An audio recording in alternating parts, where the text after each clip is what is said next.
네, 오늘도 예배 가운데 오신 모든 분들을 사랑하고 축복합니다. 신년 감사 예배로 주 앞에 나온 모든 성도들의 삶 가운데 하나님께서 귀한 은혜를 베풀어 주시는 축복이 있기를 소망합니다. 올해 한 해도 강건하시기를 소망합니다. 하나님의 보호하심에 따라서 강건하여서 우리가 더욱더 올해 안에 주를 바라보고 주를 섬기는 믿음의 귀한 성도님들, 그리고 귀한 가정, 직장, 학교, 우리의 모든 삶의 터전 가운데 함께 하시는 하나님을 만나기를 주의 이름으로 축원드립니다. 아멘. 네, 2024년 표현은 나의 교회를 사랑합니다입니다. 아까도 한번 읽어봤는데 같이 따라해 보겠습니다. 나의 교회를 사랑합니다. 아멘. 언제 우리가 교회를 사랑해 보겠습니까? 사랑한다고 해도 사랑하는 마음을 언제 표현해 보겠습니까? 올해 안에 나의 교회를 사랑한다라고 표현할 수 있는 한 해가 되길 원합니다. 그래서 축복하는 마음으로 옆에 계신 성도님들과 인사합니다. 나의 교회를 사랑합니다. 아멘. 네, 사랑하는 귀한 은혜가 있길 원합니다. 자, 그렇다면 작년의 표현은 무엇이었습니까? 성경을 사랑합니다 였습니다. 그래서 한 해 동안 많은 분들이 성경을 사랑하셨고요, 말씀을 가까이 하셨어요. 50여 명의 성도님들이 일독 혹은 다독을 하셨습니다. 곧 이제 시상 이런 것들을 또 할 겁니다. 1월 달에요. 읽는 이 한 해 동안 많은 분들이 85독을 하셨더라고요. 그 외에도 열심히 노력하셔서 1독까지는 아니어도 도전하신 분들이 참 많은 걸로 알고 있습니다. 2024년 한 해가 참 은혜로웠다, 저는 그렇게 생각이 들어요. 하나님께서 계획하신 모든 일들을 함께 교회 공동체가 이뤘던 한 해이기도 합니다. 그래서 올해도 은혜로운 한 해가 되기를 소망합니다. 그러면서 저에게는요, 2024년을 맞이하면서 하나님께서 주시는 거룩한 부담감이 있었어요. 한 해를 어떤 표를 가지고 우리 성도님들과 함께 믿음의 경주를 해야 될까였어요. 기도하다가 제 마음에 아로새겨진 말이 있어요. 그게 뭐냐면 교회라는 단어였어요. 원래 작년에 이제 12월에 이 표어를 준비하고 한 해를 계획할 때 처음에는 성령에 관련된 말씀을 묵상을 하고 준비했습니다. 그래서 기도하면서 성령으로 행하는 송지동교회라고 할까라고 이렇게 묵상을 하고 준비를 했었어요. 그러다가 또 바뀌었어요. 기도하다가 또 준비하면서 감사에 관한 말씀으로 감사함으로 받으면 버릴 것이 없다, 이런 생각을 갖고 표어를 다 감사라고 이렇게 준비하기도 했습니다. 언젠가는 이거 다 할 거예요. 네. 그런데 연말이 다가오면서 여러 사역이 분주한 가운데 제가 기도하면서 제 마음에 많이 닿는 단어가 교회였어요. 교회라는 이 두 글자가 계속 마음에 맴돌았습니다. 그리고 스스로에게 물었습니다. 그렇다면 나에게 교회는 어떤 곳인가? 저에게 교회라는 것은요, 모교회가 있어요. 저희 모교회는 영광교회입니다. 군대 다닐 때 이 교회가 있었어요. 호산나 교회였어요. 사역을 했던 교회는 신일교회라는 교회에 사역을 했습니다. 과연 그렇다면 지금 나에게 송지동 교회는 어떤 교회인가? 송지동 교회는 내 인생의 어떤 교회인가를 스스로 묻게 되었습니다. 자, 여러분들에게도 묻습니다. 여러분들에게 있어서 송지동 교회는 어떤 교회입니까? 혹은 하나님께서 이 땅에 세우신 수많은 교회를 볼 때마다, 생각할 때마다 그리스도의 피값으로 세워진 교회는, 여러분 그 교회는 어떤 교회라고 생각을 하십니까? 우리는 송지동 교회 공동체 일원으로 표어잖아요.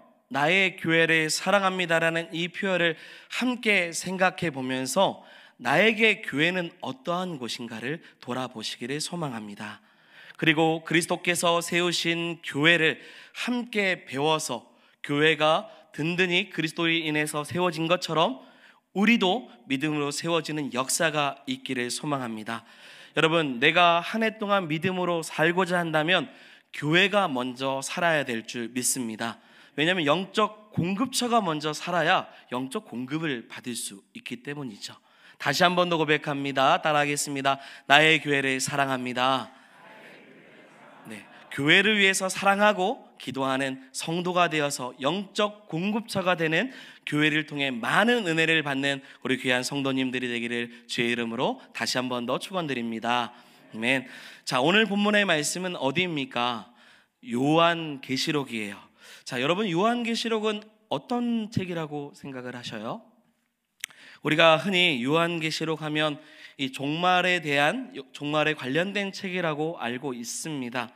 그 이유가 있어요. 그 이유는 이미와 아직 사이에 있기 때문이죠. 오늘 새벽에도 본 내용이기도 한데요. 예수님께서 이 땅에 오셨어요. 이미 우리를 구속하셨습니다. 할렐루야. 우리를 자녀 삼아 주셨죠. 그리고 하나님의 나라를 우리에게 보여주셨습니다. 그러면서 주님께서는 부활 승천하시고 다시 뭐예요? 오시기로 약속을 하셨어요. 근데 아직 재림하지 않으셨죠.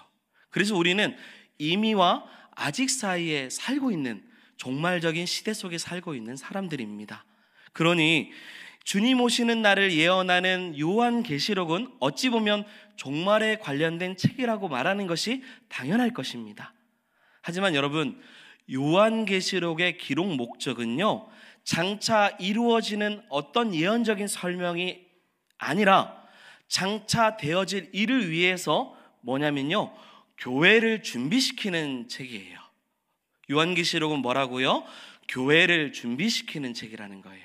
이런 일이 있을 거라는 예언, 그러면 그 예언에 이루어질 일을 위해서 뭐예요? 교회가 준비하라고 이야기하는 책이는 겁니다.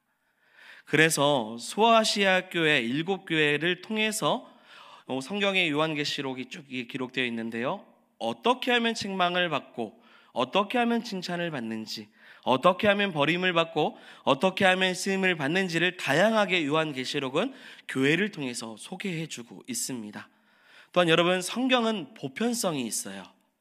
이 범우주적으로 교회는 예수 그리스도를 머리로 진리의 말씀 위에 서 있기 때문에 소아시아 7교회뿐만 아니라 요한계시록은 이 땅에 있는 모든 교회에게 보내는 편지입니다. 그리고 지금 오늘 이 자리에 있는 우리 송지동교회를 향한 편지이기도 해요. 앞으로 7교회를 주일마다 함께 살펴볼 겁니다. 계시록에 기록된 각각의 교회가 어떠한 상태인지를 보면서 우리 교회는 어떠한지를 함께 살펴보시기를 소망합니다. 그래서 종말의 때에 껴있는 교회, 쓰임받는 교회의 성도가 되어서 믿음으로 서는 귀한 축복이 있기를 소망합니다. 자, 그러면 이제 교회에 대해서 함께 이해를 해야겠죠. 교회는 어떤 곳인가? 첫 번째, 같이 한번 띄워주시고 같이 한번 읽어보도록 하겠습니다. 읽겠습니다. 시작. 아멘. 자, 교회는 누가 주인인지 아는 것이 중요해요. 자, 오늘 본문 20절 말씀입니다. 자, 20절 말씀을 한번 읽어보겠습니다. 내가 본 것은 내 오른손에 7별의 비밀과 금촛대라. 7별은 7교회의 사자요, 7촛대는 7교회니라. 아멘. 요한계시록의 저자인 요한은 환상 중에 보았어요. 그리고 그 환상에 대한 해석도 직접 들었습니다. 이 내용이 어렵지 않아요. 이거 쉬운 내용입니다. 이런 내용이에요. 그냥 띄워주세요. 요한아, 네가 본 것이 무엇이냐? 네가 본 것이 무엇이냐? 내 손에, 예수님 손에 있는 것이 무엇이라고 하느냐? 라는 거예요. 7별과 7촛대를 말씀을 하셨죠. 그러면서 뭐라고 말씀하셨냐면 7촛대는 뭐라고요? 7교회다. 요한아, 네가 본 거, 내 손에 있는 게 뭐냐? 내 손에 있는 게 뭐냐? 그게 뭐예요? 교회라는 거예요. 여러분, 이 말씀은 간단합니다. 예수님 손에 뭐가 있습니까? 교회가 있다라는 거예요. 할렐루야.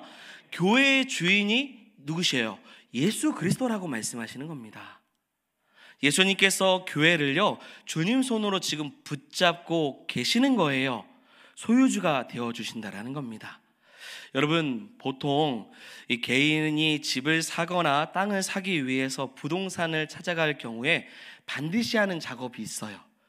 그게 바로 무엇이냐면 내가 살 집과 땅에 대한 토지 대장과 그리고 등기부 등본을 확인하는 겁니다. 왜냐하면요, 내가 살 땅과 집의 주인이 누군지를 확인해야 하기 때문이에요. 집 문서가 있어야 되는 겁니다. 누구의 소유이냐, 이게 정말 중요하죠. 여러분, 전세 사기가 굉장히 유행했어요. 지금도 유행합니다. 왜냐하면요, 집 문서를 계약하는 그 계약서와 집주인이 다르기 때문입니다. 집주인인 줄 알고 전세금을 넣었는데 집주인이 아니었던 거예요. 그럼 얼마나 억울하겠습니까? 자, 여러분, 요한계시록 1장에 주님께서 7촛대를 말씀하시면서 소아시아 7교회, 그 7교회가 누구 거예요? 라고 말씀하셨냐면 예수님의 것이라고 말씀하시는 거예요. 예수님이 주인 되어 주신다고 말씀해 주신 겁니다. 그래서 20절에 교회가 누구 손에 있어요? 예수님 손에 있는 것입니다. 사랑하는 여러분, 송지동 교회도요, 예수님 손에 있습니다. 그리고 우리는 그 손 안에 들어있는 사람들이에요. 또한 그리고요, 7별이 등장합니다. 7별은 성경에 보니 7사자라고 했어요. 여기서 사자는 메신저입니다. 오늘날로 말하면 누구를 말하냐면 목사를 말합니다. 교회와 목사는 예수님의 손으로 붙잡고 계신다라는 그런 내용이죠. 여러분, 이 말씀을 그래서 목사는 하나님의 손에 있으니 함부로 여겨서는 안 된다, 이렇게 적용하면 안 돼요. 이런 내용이 아닙니다. 목사님 잘 섬겨야지, 목사님 뭐 해드려, 이거 아니에요. 이런 적용의 내용이 아니라, 이렇게 적용하는 게 아니라 예수님 손에 교회가 있고요, 목사가 있다라는 것은 굉장히 높은 수준을 주님께서는 요구하고 계신다라는 거예요. 주님 손에 있는 사람이 함부로 행동할 수 있습니까? 이 사명자의 삶, 부르심의 삶, 교회를 향한 희생과 포기를 먼저 무릅쓰고 섬겨야 될 사람이 누구인지를 말씀해 주시고 있는 내용이에요. 그만큼 주님의 손에 있다라는 것은 그만큼 뭐예요? 책임이 따른다라는 겁니다. 저에게는 책임이 있어요. 그 책임을 교회가, 목사가, 그리고요, 여러분, 교회와 목사뿐만 아니라 여러분들이 우리가 하지 않으면 칭찬을 받을 수 없다라는 거예요. 주님이 교회를 세운 이유, 그리고 메신저를 세우는 이유, 성도를 세우는 이유가 있어요. 그 이유를 알아야만이 칭찬을 받을 수 있는 것입니다. 그래서요, 앞으로 살펴볼 7교회를 보면 알겠지만, 여러분, 7교회 중에서 칭찬받는 교회가 몇 교회일까요? 2교회. 이게 확률로 따지면 반도 안 되는 거거든요. 우리는 이것에 긴장을 해야 됩니다. 칭찬을 받는 교회보다 칭찬을 받지 않는 교회가 훨씬 많다라는 거예요. 우리가 그냥 교회만 다닐 것이 아니라 우리 교회를 내가 얼마나 잘 섬기고 주님이 기뻐하시는 교회가 될 수 있도록 우리는 뭐예요? 늘 긴장해야 될 줄 믿습니다. 늘 긴장을 해야 돼요. 깨어 있어야죠. 주님의 기쁨 되기를 원합니다. 긴장만 하고 있을 필요는 또한 없습니다. 왜냐하면 주님의 손이 우리를, 교회를 붙잡고 계시기 때문입니다. 여러분, 이왕 책망받을 거면 붙잡혀서 책망받는 게 낫습니다. 멀리 있어서 책망받는 것보다 주님 손에 붙잡혀서 이왕이면 칭찬받으면 좋지만 좀 부족해도 주님 손에 있는 게 나아요. 주님의 손에 있는 교회를 누가 흔들겠습니까? 누가 막겠습니까? 외부로부터 안전해요. 여러분, 과거 화려한 영광을 자랑했던 유럽 교회들이요, 이제는 관광 명소가 되어서 간신히 이 명맥만 유지하고 있습니다. 젊은 사람들은 전혀 없어요. 그저 노인들이 쓸쓸한 놀이터와 같이 교회가 사용되고 있습니다. 그러나 이러한 유럽 교회의 현상이요, 사실 그 교회만의 문제가 아니에요. 오늘날 한국 교회도 이제 정체를 넘었어요. 정체선이 넘었고 이제는 마이너 성장을 하고 있습니다.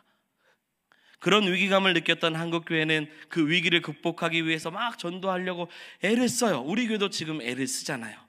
그런데 코로나 이후에 상가 교회로부터 많은 교회들이 문을 닫았습니다. 교회 이름만 있지 폐업한 가게처럼 문을 닫는 교회들이 굉장히 많아요. 자, 여러분, 그럼에도요, 반드시 기억하시기를 소망합니다. 사람이 포기해서 문을 닫는 교회가 있어도요, 예수님이 포기하시는 교회는 없습니다. 1년에 수천 개의 교회 문을 닫을지라도 그 중에 예수님이 포기해서, 예수님이 음부의 권세에 져서 문을 강제로 닫는 교회는 없어요. 사람들이 미리 포기하고 다 끝났다고 생각하고 문을 닫는 교회가 몇 천이 될지라도요, 주님은요, 교회를 포기하지 않습니다. 예수님은 교회를 영영히 지켜주시고 보호해 주시기 때문이죠. 왜요? 주님의 손에 있기 때문입니다. 할렐루야. 그래서 성경에서요, 예수님이 교회라는 단어와 함께 등장할 때는 연약한 모습으로 등장하지 않으셔요. 하나님의 모습처럼, 하나님이시니까 하나님의 모습으로 등장을 하십니다. 그래서 요한계시록 1장에 보면 예수님께서 교회 가운데 거하시는 모습을 정말 하나님의 능력과 위엄 가운데 보여주셔요. 오늘 보면 13절부터 16절까지입니다. 같이 한번 같이 읽겠습니다. 시작. 촛대 사이에 인자 같은 이가 발에 끌려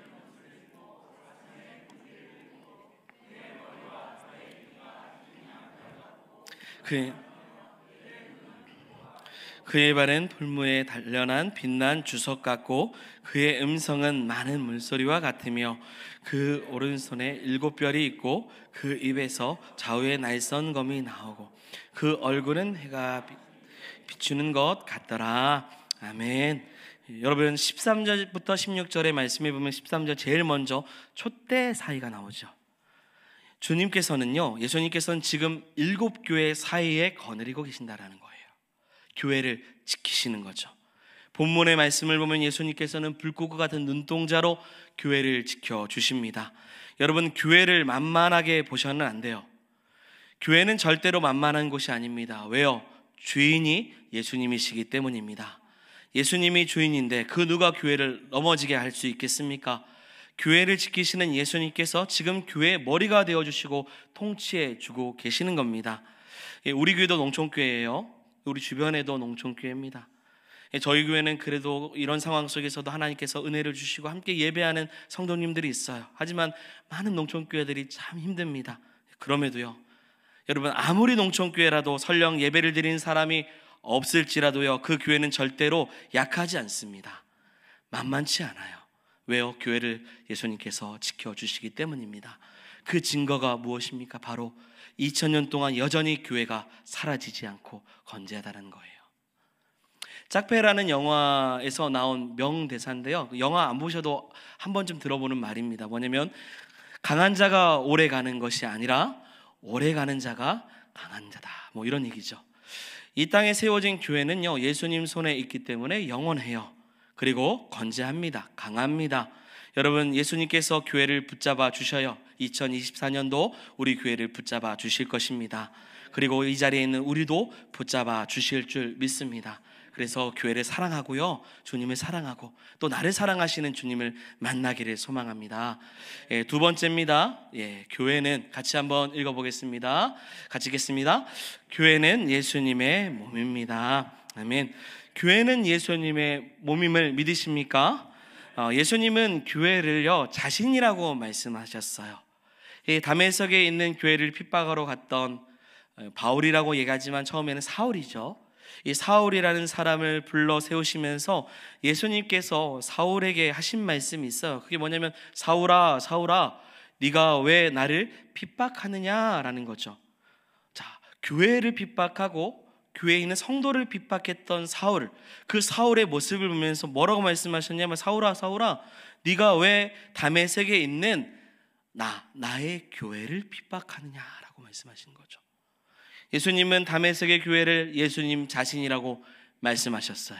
그래서 교회는 예수님의 몸이라고 말하는 겁니다. 좋은 설명은 아니지만 제가 한번 그냥 설명을 좀 할게요. 그냥 들으세요. 교회 안에 서로 멱살 잡는 교인들이 있어요. 설교자들을 향해 삭대질하는 장로가 있어요. 설교하러 강단에 올라가는 목사를 저지하기 위해 몸싸움하는 교인들도 있어요. 심지어 분뇨가 담긴 바가지를 퍼붓는 성도도 있어요. 한 무리는 본당에서 또 한 무리는 교회 다른 공간에서 예배를 드리는 그런 교회도 있어요. 심지어 한 공간에서 서로 고래고래 고함을 지르며 찬송을 해다는 교회도 있어요. 목사가 다른 목사를, 성도가 목사를 고소하고 더구나 사회법정까지 교회 문제를 가지고 가는 그런 교회 사건들이 한국 교회에 굉장히 많이 있습니다. 그런 일이 있습니까? 라고 말하면요, 우리 교회는 그런 일 없었으니까 한 번도 못 봐서 그럴 수도 있어요. 혹은 그런 일이 있습니까? 라고 하면 너무 순진한 이야기일 수도 있습니다. 이런 일로 젊은이들은 교회를 떠납니다. 착한 성도들은 오히려 교회 밖으로 내몰리는 일이 너무 많아요. 그런데 여러분, 우리가 이런 시대 속에서 제일 먼저 중요하게 여겨야 되는 것은요, 이런 사건을 통해서 이루어지는 게 뭐냐면 결국 뭐가 갈라지냐면 교회가 갈라지는 거거든요. 그러면 오늘 두 번째 단락이죠. 교회가 갈라진다는 것은 예수님의 몸을 뭐 한 거예요? 갈라놓은 겁니다. 예수님의 몸을 갈라놓는 일을 지금 벌이고 있어요. 참 놀라운 것은요, 예수님의 몸을요, 세상 사람들이 갈라놓으면 차라리 예수님께서 복음을 위해 전하는 자마다 그런 핍박을 받을 것이고 복음을 전하는 자마다 사명을 감당할 때마다 고난이 있을 것이다. 이렇게 숙명적으로 받아들일 수는 있어요. 그런데 그거 아니잖아요. 예수님의 몸을 가르는 사람이 누구입니까? 우리라는 거예요. 예수님의 몸을 가르는 사람이 바로 누구냐면 나라는 겁니다. 핏값으로 세워진 교회를 제일 흉보는 사람들이 누구냐? 나예요, 나. 주님의 몸된 교회 안에 있는 내가 교회를 욕해요. 교회를 알면 알수록 교회에서 직분을 받아서 더욱 중직이 되면 될수록 교회를 미워하는 사람들이 누구냐? 나라는 겁니다. 여러분, 왜 갈라놓습니까? 왜 미워합니까? 나의 뜻에 맞지 않기 때문이에요. 그리고 오늘 전체 우리 표 주제와 같아요. 교회를 사랑하지 않기 때문입니다. 이것은 예수님을 사랑하지 않는다는 증거가 되기도 해요. 예수님을 사랑하는 마음이 식었어요. 예수님보다 더 사랑하는 것이 있다 보니 교회를 사랑하지 않고 오히려 교회를 떠나는 결정을 하는 것입니다. 사랑하는 여러분, 다시 한번 권합니다. 교회를 사랑하시기 바랍니다. 예수님을 사랑하시기 바라요. 어려운 게 많죠. 미운 것도 많고 흠도 많습니다. 왜냐하면 죄인들이 모인 공동체가 어떻게 온전할 수 있어요? 하지만 나의 교회를 사랑합니다. 주님의 몸을 가르지 않겠습니다. 이것이 나를 교회 성도로 자녀로 부르신 하나님의 뜻입니다. 교회 흉보지 않겠습니다. 다른 교회도 흉보지 않겠습니다. 주님의 몸된 교회를 사랑하겠습니다. 이러한 성도가 되기를 소망합니다. 이런 성숙한 성도요. 개인의 어떤 신앙 성장만이 아니라 교회 공동체를 향한, 그리고 우리 교회뿐만 아니라 한국교회를 볼 때마다 마음이 아플 수 있는 그러한 교회를 사랑하는 성도가 되기를 소망합니다. 마지막이에요. 세 번째입니다. 자, 같이 한번 읽어보겠습니다. 예수님은 교회를 통해 일하십니다. 아멘. 예수님은 종말의 때 가까워질 때 오늘 첫 번째 얘기한 것처럼요, 요한계시록을 통해 교회를 준비시키십니다. 서두에 말씀드린 것처럼 종말의 여러 현상이 일어날 때마다 이 종말을 위해서 교회에 요한계시록을 통해 편지하신 거예요. 어떤 편지입니까? 준비하라는 거예요. 깨어 있으라고 편지한 것입니다. 교회를 통해서 종말을 준비하고 완성하겠다라는 뜻이 담겨져 있어요. 여러분, 제가 가지고 있는 교회에 대한 가치관이 두 가지가 있어요. 더 많겠지만 늘 마음에 품고 있는 두 가지 있습니다. 하나는 뭐냐면 하나님의 일을 할 때 싸워서까지 할 일은 없다라는 거예요. 하나님의 일을 할 때 굳이 싸워서까지, 그건 과연 하나님 기뻐하시는 일인가? 그건 아니다라는 거죠. 두 번째는요, 교회는요 한없이 하지 않으면 할 일이 없어요. 그런데 한없이 하려면 할 일이 있다. 이 가치관은 원로 목사님이 주신 가치관이에요. 농촌교회 할 일이 없으면 한없이 할 일이 없대요. 근데 할 일이 있으면 한없이 할 일이 있다고요. 왜냐하면요, 예수님께서 교회를 통해서 일하시기 때문입니다. 우리는 일하는 사람들이에요. 하나님의 부름받은 사람들입니다. 모여서 뭐 합니까? 주님을 위해서, 섬기기 위해서.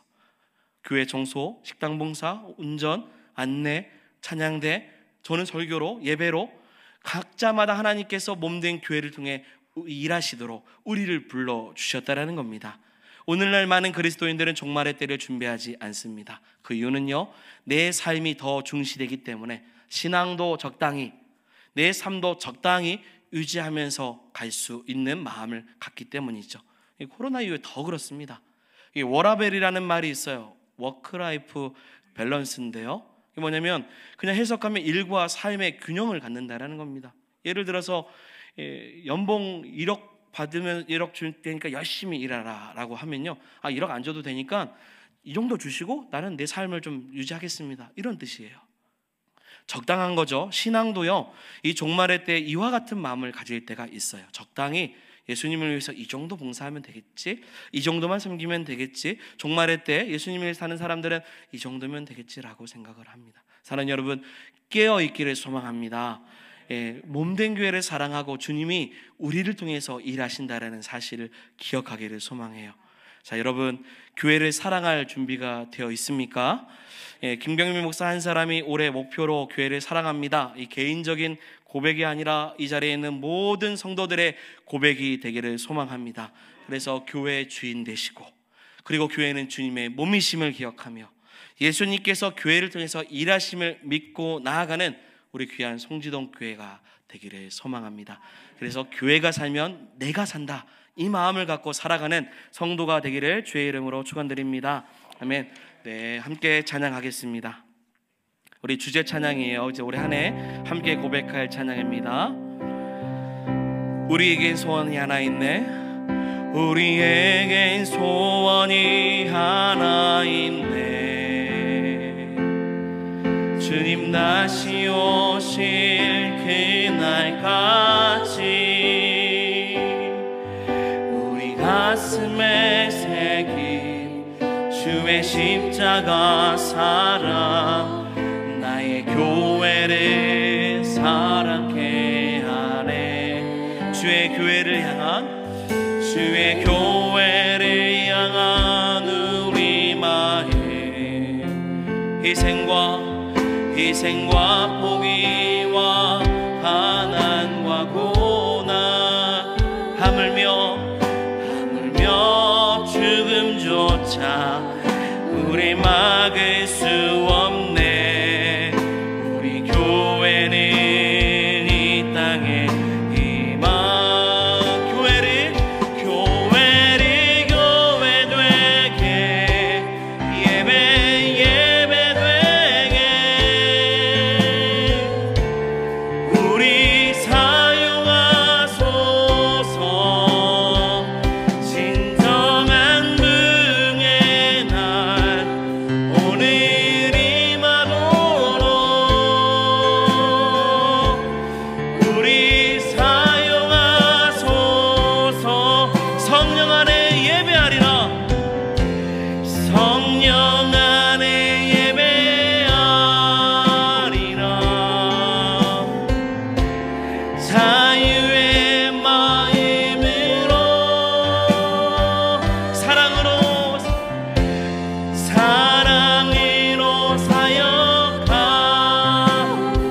선포합니다.